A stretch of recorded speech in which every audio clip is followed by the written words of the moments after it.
खाने वाली चुड़ैल। रात को अचानक राधिका मौसी को किचन से कुछ गिरने की आवाज आई। उन्होंने बाहर निकल के देखा तो किचन में उन्हें कुछ सफेद साड़ी में दिखा।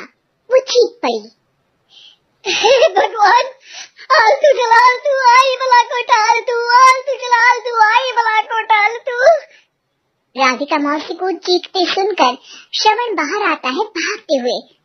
अरे माँ, क्या हुआ? क्या देख लिया? दादी माँ आ गई क्या सपने में? अरे बेटा, रसोड़े में देख तो कौन है? श्रवण रसोड़े में झांक कर देखता है और उसे कोई नहीं दिखता अंदर। अब रसोड़े में तो कोई नहीं है माँ। कोई सफेद साड़ी में नहीं है क्या? नहीं माँ, कोई भी नहीं है। चिल्लम चिल्ली की आवाज सुनकर काजल भी वहाँ आ जाती है। अब क्या हो गया माँ जी?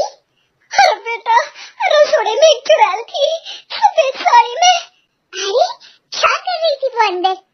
अरे बताया नहीं, कल आएगी ना तो पूछ लूंगी। चुड़ैल जी, आपका क्या प्लान है? माँ जी, रात बहुत हो गई है, आपने कोई बुरा सपना देखा होगा, चलिए सो जाइए। राधिका मौसी सोने तो चली जाती है पर उनको रात भर नींद ही नहीं आती। वो कुछ भी उलझुल बातें सोचने लगती है। कहीं चुड़ैल की वजह से तो घर में टेंशन नहीं हो रहा, कहीं उसी की वजह से तो वो दादी नहीं बन पा रही। सुबह जब राधिका मौसी रसोड़े में छानबीन करती है तो पाती है कि नींबू का अचार गायब है। चुड़ैल नींबू का अचार ले गई, मुझे तो ठीक नहीं लग रहा कुछ। चुड़ैल को भी पता है कि जिंदगी का असली मजा तो खट्टे में ही है। राधिका मौसी झट से श्रवण को फोन कर देती है। बेटा, मुझे समस्या समझ में आ गई है, हमें एक तांत्रिक की जरूरत है। अरे क्या बोल रही हो माँ, तांत्रिक की क्या जरूरत है? आप पूजा पाठ तो कर ही रही हो ना। आलतू जलालतू मंत्र सारे फालतू जैसे कुछ मंत्र पढ़ो, चली जाएगी अपने आप चुड़ैल। अरे नहीं बेटा, कभी चुड़ैल को कम नहीं समझते। अरे तुझे पता भी नहीं चलेगा कि कभी वो छल करके काजल की जगह घर की बहू खुद बन जाएगी। क्या माँ, कुछ भी बोल रही हो? कहाँ काजल और कहाँ चुड़ैल? वैसे एक बात बताओ, काजल को अगर गाने के लिए बोल देना तो चुड़ैल काजल की आवाज सुनकर घर तो क्या, घर भी लोग छोड़कर चली जाएगी। तुम ना पढ़े लिखे बच्चे हर चीज को मजाक समझते हो। तुम रहने दो, मैं खुद ही तांत्रिक को बुला लेती हूँ। अच्छा सुन, शाम को इमली लेके आना। क्या है कि चटनी खाए बहुत दिन हो गए है ना? नहीं माँ, इमली तांत्रिक से ही मंगवा लो ना, आटा वगैरह भी उसी से पिसवा लेना। देखो मुझे काम करना है। श्रवण रात को कई तरह की सब्जियों के साथ माँ के कहने पे चटनी के लिए इमली भी ले आया था, लेकिन राधिका मौसी के दिमाग में अलग ही फिल्म चल रही थी। उन्हें अब सिर्फ शक ही नहीं यकीन होने लगा था कि शायद चुड़ैल ने श्रवण पर अपना जाल बिछा दिया था, जिस वजह से श्रवण उनकी बात ही नहीं मान रहा था। पर कोई नहीं, आने वाली रात में राधिका मौसी खुद तैयार हो गई चुड़ैल को पकड़ने के लिए। रुद्राक्ष की माला, तुलसी का पत्ता, हनुमान चालीसा सब हाथ के पास ही था, बस चुड़ैल का इंतजार था।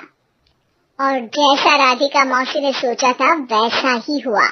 वो चुड़ैल उस रात भी आई, पर वो राधिका मौसी से तेज निकली और राधिका मौसी के उससे पकड़ने के पहले ही वो भाग खड़ी हुई। जरूर बहू पे साया है उस चुड़ैल का, तभी तो श्रवण के कमरे में गई है। और अगली सुबह राधिका मौसी पिछली रात हुए हमले में किन चीजों का नुकसान हुआ उसका हिसाब लगा रही थी। उनके खेमे से एक आम के अचार की शीशी भी गायब हो चुकी थी और वो इमली भी जो कल श्रवण लेकर आया था।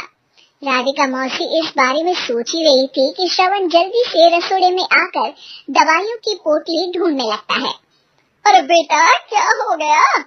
अब माँ, वो काजल की तबीयत खराब है, बहुत घबराहट हो रही है उसे। हे भगवान, मैंने पहले ही कहा था कि तांत्रिक को बुला लेते हैं, पर नहीं, अब देखो उस चुड़ैल ने काजल को अपने वश में करना शुरू भी कर दिया है। हालांकि श्रवण भूतों में विश्वास नहीं करता था, पर अब वो भी डर जाता है और राजी हो जाता है एक तांत्रिक को बुलाने के लिए। कुछ ही घंटों में तांत्रिक आ जाते हैं और राधिका मौसी तांत्रिक जी को सब बता देती है। घोर संकट, घनघोर संकट, चुड़ैल को मारू जोर ठाकर, ओम भट स्वाहा खटखाटे आहा। ये क्या मंत्र है? मेरे खुद के ओरिजिनल मंत्र है, कल रात को ही लिखे हैं, अच्छे लगे तो दाद चाहूंगा। एक और मंत्र सुनो, अर्ज किया है, आब्राकडाब्रा, दिल्ली बम्बई आगरा, चंदा मामा सोरले, सिरन मामू जारा। ये मंत्र है? अरे कोई 40 वाली सा पढ़ो ना। वक्त कम है, 40 नहीं पड़ेंगे, 20-25 में काम चलाना पड़ेगा। अलग निरंजन जाके लंदन, मुफ्त का मंजान घिस मेरे नंदन। अरे जल्दी करो तांत्रिक जी, जल्दी करो। तांत्रिक अपने उल झलूल मंत्र पढ़ने लगता है। श्रवण को तांत्रिक पे शक होता है। वो अपने डॉक्टर दोस्त को कॉल कर देता है ताकि कोई अनहोनी हो तो इमरजेंसी में चीजें मैनेज हो जाए। तांत्रिक धुनी रमाता है, जिसकी वजह से कमरे में काफी धुआं हो जाता है और जिसकी वजह से बहू की घबराहट बढ़ जाती है। अब भागेगी चुड़ैल। हाँ। बहू खांसते हुए धुएं से बचने के लिए बाहर चली जाती है। अरे भाग रही है, भाग रही है। पीछे पीछे श्रवण भी जाता है। बहू एक सोफे पर बैठ जाती है। तभी डॉक्टर दोस्त आ जाते हैं और श्रवण को पानी लाने के लिए कहते हैं। थोड़ी चेकअप के बाद डॉक्टर कहते हैं, मेरे हिसाब से जाप का काम पूरा हो गया है। क्या मतलब? अरे कुछ भी नहीं माँ, कोई चुड़ैल नहीं है, खुशखबरी है, अब दादी बनने वाली है। मगर वो सब अचार के डब्बे। श्रवण दोनों अचार के डब्बे अपनी माँ को दिखाता है, जो कि उनके बिस्तर के नीचे छुपे हुए थे। आपने सही बोला था माँ, वो चुड़ैल काजल ही थी जो खट्टा खा रही थी। हमें कल ही पता चला, पर हमने आपको ये तांत्रिक वाला काम करने दिया ताकि आपको भरोसा हो जाए कि भूत वगैरह कुछ होता ही नहीं।